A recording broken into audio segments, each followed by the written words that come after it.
একটা জিনিস রে দেখবা কতলাখান রান্না করা যায় ওলাখান কচুরলতি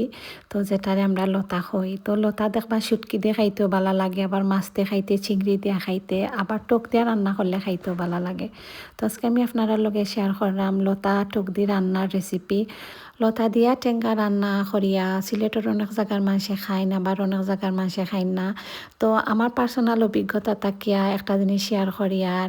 আমার বাপর বাড়ি ইলাখান টেঙ্গা দিয়া লতা আমরা সবেও খাই কিন্তু আমার জামাই বাড়ি আমার নানা বাড়ি তাইন ইলাখান খাই না তাইন চিংড়ি কিংবা মাছ দিয়া রান্না করিয়া খাইন আবার আমরা সবও সিলেটর মানুষ তো আসলে দেখা যায় ডিফারেন্ট ডিফারেন্ট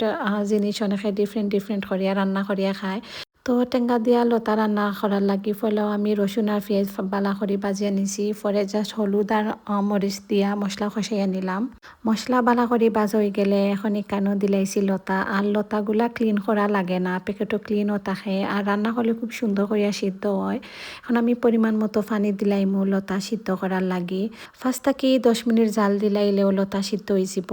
তো এখানেও আমি ডেফলের ফুটি এড করমু এখানেও বেলফই বা আমও এড করিয়া রান্না করা যায় তো ডেফলের ফুটি দিয়া আরও 5 মিনিট আমি রান্না করমু দেন আমি মাছ এড করি লাইমু যে কোনো মাছ আমি খাসা খাসা খাইতাম পারি না তো আগে থেকেও আমি মাছ ফ্রাই করে রাখছি অনেকে দেখি আবার খাসা মাছ দিয়েও টেঙ্গা রান্ধন